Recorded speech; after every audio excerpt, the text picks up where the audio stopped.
She told me, if you do like it, the door's right there. She smirked as I walked away, but her face changed when the power shut off. I took the door. I was watching Tara work the room at Marcus's promotion party, and something cold settled in my chest. Third time tonight she'd found her way to the bar. Third time she'd leaned against the counter with that special laugh she never used with me anymore. Jake, the bartender, was eating it up the way she touched his arm when she ordered, how she'd lingered just a beat too long when he handed her the drink.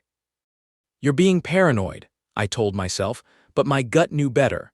This wasn't paranoia. This was pattern recognition. I'd seen this exact performance twice before tonight. Once when she'd accidentally bumped into that guy from her yoga class, once when she'd spent 20 minutes discussing camera angles with some photographer at the gallery opening. Always the same routine: the head tilt, the laugh, the casual arm touch that somehow lasted 3 seconds too long. The worst part? She knew I was watching. Every few minutes she'd glance over with this defiant little smirk, like she was daring me to say something, like my discomfort was entertainment. I finished my beer and walked over. Ready to head out, I kept my voice level, casual. She didn't even look at me. Actually, Jake was just telling me about this amazing cocktail bar downtown. Weren't you, Jake? Jake, to his credit, looked uncomfortable. Yeah, it's pretty cool. We should totally check it out sometime, she said, and I realized she wasn't talking to me. Something shifted in me then. Not anger. Anger would have been messy, emotional. This was clarity, pure, cold clarity about what I was actually looking at. Tara. My voice came out quieter than I intended. Can we talk for a minute? She sighed like I'd asked her to solve calculus. What now, Noelle? Privately. She followed me to the corner near the coat check, radiating irritation. This better be quick, I'm having fun for once. I need you to understand something, I said. The way you're acting tonight, it's not okay. The touching, the flirting, the complete dismissal of my presence, it's disrespectful. Her eyes went wide with mock surprise. Oh my God, are you serious right now? I was being friendly. You know, that thing normal people do at parties. There's a difference between friendly and what? Cheating. She laughed, but it wasn't her fake bar laugh. This one was sharp, cutting. You're being insecure and controlling, and honestly, it's embarrassing. I'm asking you to respect our relationship. And I'm telling you that if you can't handle me talking to other people, maybe you need to work on yourself. She crossed her arms. I'm not going to walk around on eggshells because you're threatened by basic human interaction. The clarity got sharper. So you're saying my feelings don't matter. I'm saying your insecurity isn't my problem. She leaned closer, and for a second I thought she might actually try to work with me on this. Instead, she delivered the killing blow with a smile. If you don't like it, the door's right there. There it was, the ultimatum, the threat she probably thought would make me back down, apologize, maybe even beg. I looked at her, really looked at her. At the woman who'd been living in my apartment for 8 months, contributing nothing but some throw pillows and a succulent she'd killed within 2 weeks. The woman who'd never paid a utility bill, never bought groceries, never even offered to split dinner when we went out. Who treated my Netflix password like a constitutional right and my concerns like personal attacks. You know what? I said. You're absolutely right. For the first time all night, she looked uncertain. What? The door is right there, thanks for the reminder. I walked back to Marcus, shook his hand, congratulated him again on the promotion. Tara was still standing by the coat check when I left, staring after me with an expression I'd never seen before. Confusion mixed with the first hint of panic. The drive home was the quietest 20 minutes of my life. Not empty quiet, purposeful quiet.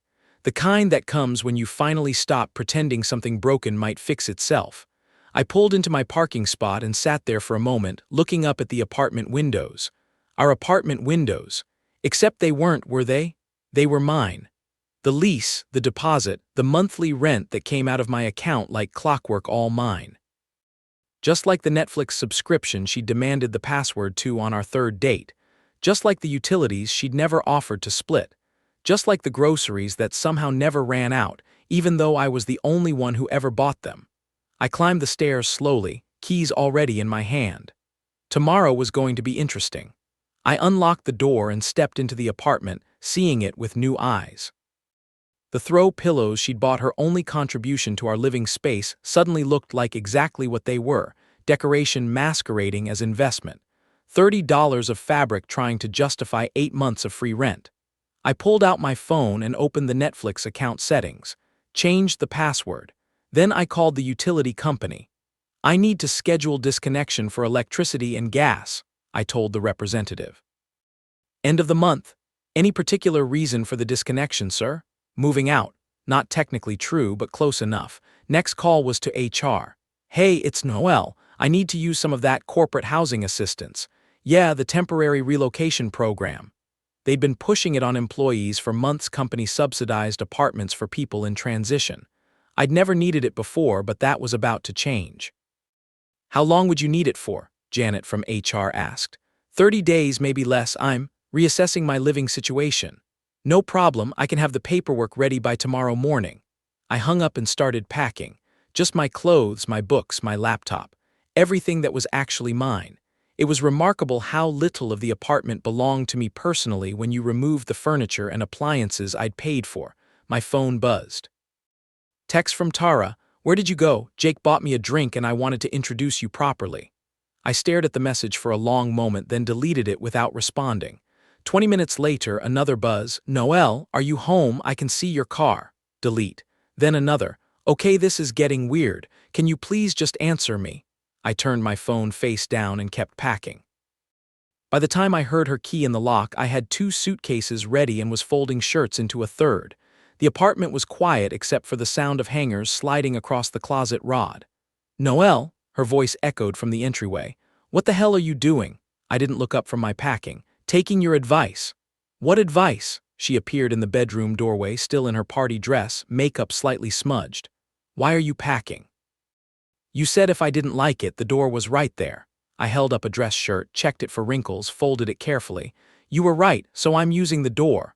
That's not, she stepped into the room. I didn't mean you should actually leave, I meant you should stop being so jealous and controlling. I heard what you meant. I moved to the dresser, started emptying my drawers. But what you said was that the door was right there. So here I am, taking your suggestion. She watched me pack for a full minute and I could practically hear the gears turning. This is ridiculous, you're being dramatic. I'm being clear. I zipped up the second suitcase. You made it obvious tonight that my feelings don't matter to you, that respecting our relationship is too much to ask, so I'm removing myself from a situation where I'm not wanted. Of course you're wanted, No. I finally looked at her.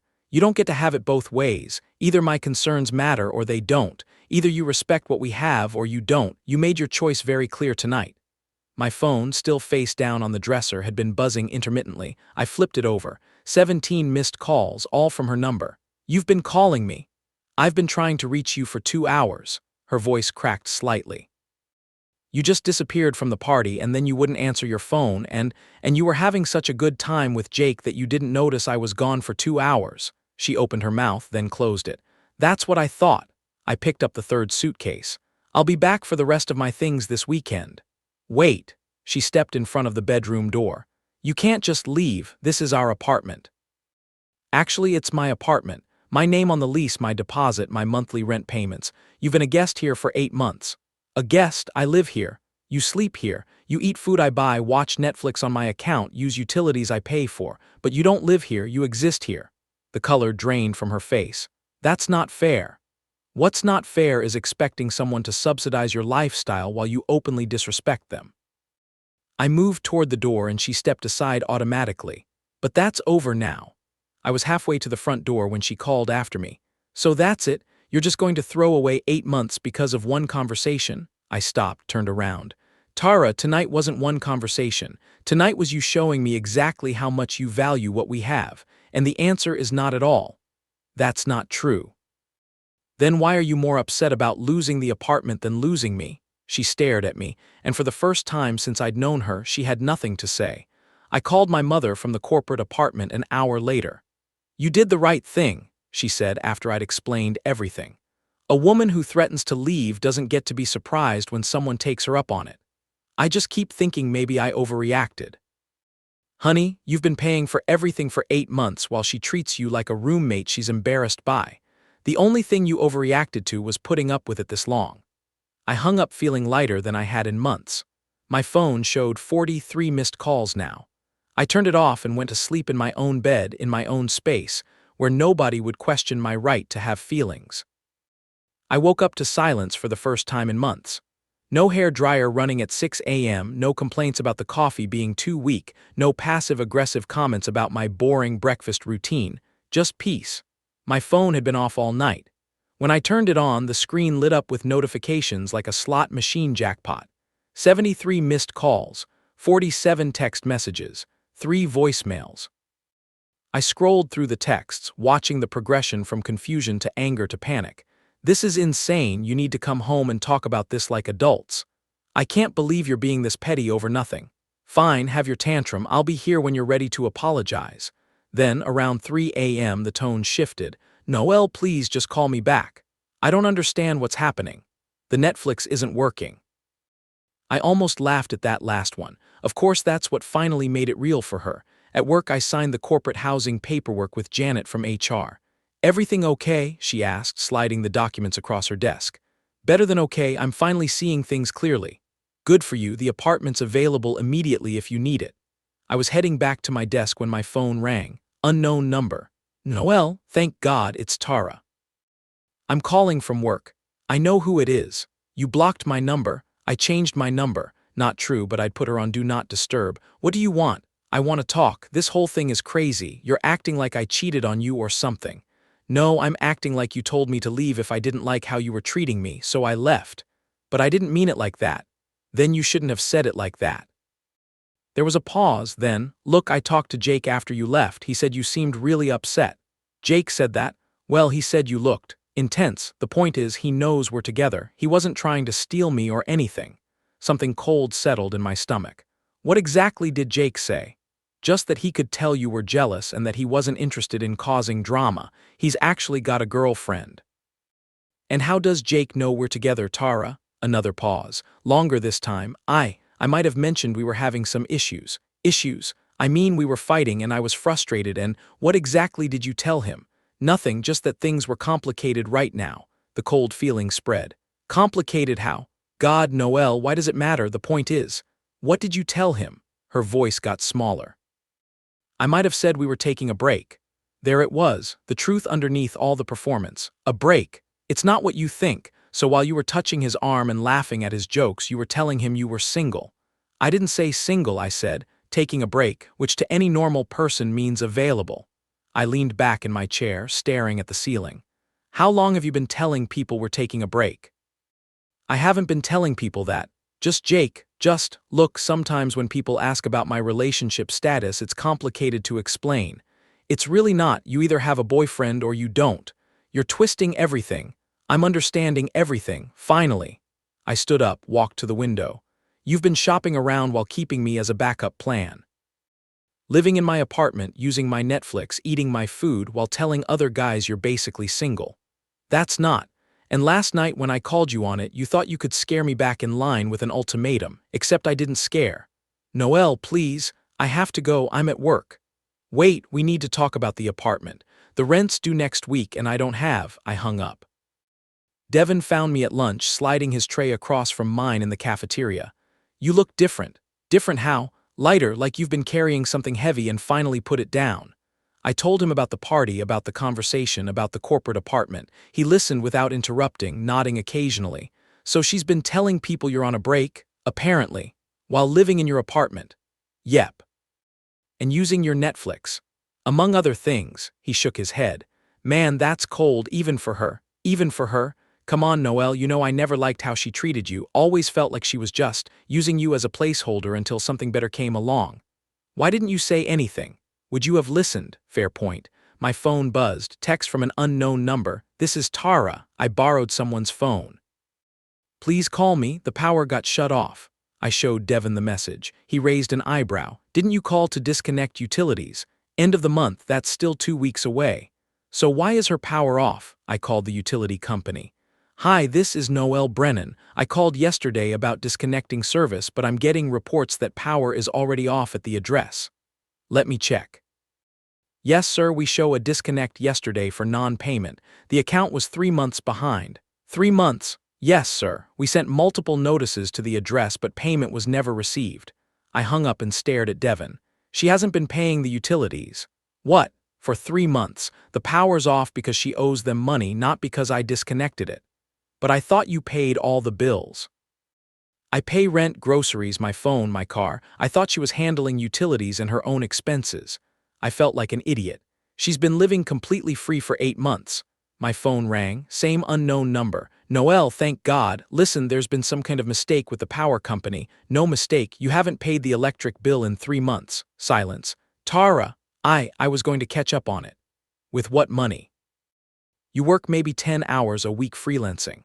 I have money coming in from that logo project. When? Soon. How soon? I don't know, okay? These things take time. I closed my eyes. You've been living in my apartment, eating my food, using my Netflix, not paying any bills while telling other guys you're single and available. It's not like that. And when I asked you to show me some basic respect, you told me to leave. I was angry. No, you were showing me who you really are, and I finally listened. This time I hung up and turned off my phone. Devin was grinning. Feel good? Yeah, I said, surprised by how true it was. It really does. The next morning I got a call from building security at my apartment complex. Mr. Brennan, this is Carl from the front desk. We have a situation with your unit. Your girlfriend. She's been buzzing other tenants trying to get someone to let her into the building. She doesn't have keys. She says she lost them. But Mr. Brennan, she's been here since 6 a.m. asking residents to buzz her in. Mrs. Chen from 4B called to complain. I checked my watch. It was barely 8 a.m. I'll handle it. Also, sir, she mentioned something about the power being off. If there are utility issues, we need to know about them. The power's off because she didn't pay the bills. I'm no longer living there. Understood, should we not let her in? She's not on the lease. Use your judgment. I hung up and immediately called my landlord. Hey, Mr. Rodriguez, it's Noel Brennan in 3C. I need to give you a heads up about my living situation. 20 minutes later, I had everything sorted. Tara had never been added to the lease, something I'd suggested multiple times, but she'd always had excuses about her credit score or needing to wait for the right time. Now I understood why. My phone had been quiet all morning, but around noon the texts started again from various numbers. This is Tara. I'm at a coffee shop. We need to talk. I can't get into the apartment and I have nowhere to go. My mom is being impossible about me staying there. That last one was interesting. I called Devin. Her mom won't let her stay there. Apparently not, which tells you something about their relationship. Or about how well her mom knows her. Around 3 p.m. I got a call from a number I didn't recognize. Noel, this is Becca. I used to live with Tara before she moved in with you. Oh, hi. Look, I'm sorry to bother you, but Tara called me asking if she could crash at my place for a few days. She said you guys broke up. We did. Okay, well, I have to ask. Did she contribute anything while she was living with you? Financially, I mean. Why do you ask? Because when she lived here, she paid exactly 1 month's rent in 6 months. Always had some excuse, freelance payment was late, client wasn't responding, family emergency. I ended up covering everything. How did that work out? It didn't. I had to ask her to leave because I couldn't afford to support 2 people on my salary. And now she wants to move back in. She's claiming she's changed, that she's got steady work now. But honestly, I don't believe her. That's why I'm calling you. I told Becca about the unpaid utilities, the Netflix password, the 8 months of free living. She listened with what sounded like grim satisfaction. Yeah, that sounds about right. Same pattern exactly, she paused. I'm going to tell her no, I just wanted to make sure I wasn't being unfair. You're not. Thanks, and Noel, good for you for getting out. An hour later, my phone rang again. This time it was Tara, crying. Becca won't let me stay with her. She's being completely unreasonable. What did you expect? I expected my friends to help me when I'm going through a hard time. Did you help Becca when you were living with her? That's different. I was in a transitional period. And now I'm in another transitional period. Tara, you're 28 years old. You can't spend your entire life in transitional periods. I have a job. You have occasional freelance work. That's not the same thing. I'm an artist. Artists still pay rent. She was quiet for a moment, then. I can't believe you're being this cruel. I'm not being cruel, I'm being realistic. You're destroying my life over one stupid fight. I'm not destroying anything, I'm just not subsidizing it anymore. So what am I supposed to do? What every other adult does, figure it out. I can't afford an apartment on my own. Then get a roommate or a real job or both. I have a real job. When's the last time you worked more than 20 hours in a week? Silence. Tara, that's not the point. That's exactly the point. You've been living like a teenager with a trust fund, except the trust fund was me.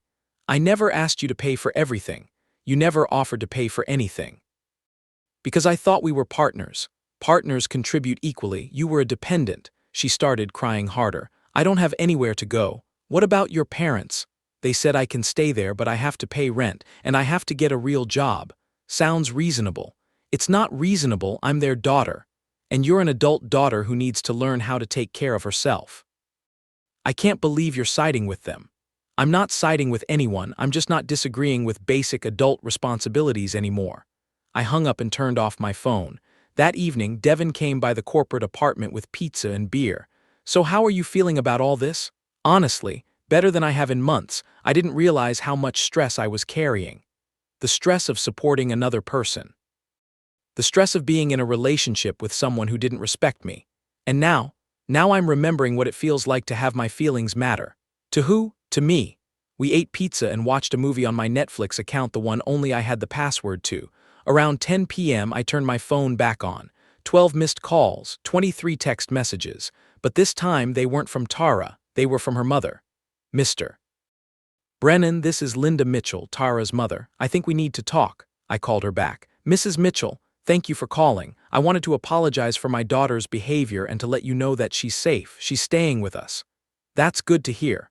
I also wanted you to know that we're not enabling this anymore. She's paying rent, she's getting a job, and she's learning to be responsible for herself. I appreciate that. Can I ask you something? Of course. How long were you supporting her financially? 8 months. The whole time you were together? Yes, she sighed. I was afraid of that. We've been trying to teach her independence for years, but she keeps finding people to take care of her. Well, she won't be finding that here anymore. Good. She needs to learn that actions have consequences. After I hung up, I sat in the quiet apartment for a while, thinking about consequences and choices and the difference between being alone and being lonely. I wasn't lonely. For the first time in months, I was exactly where I wanted to be.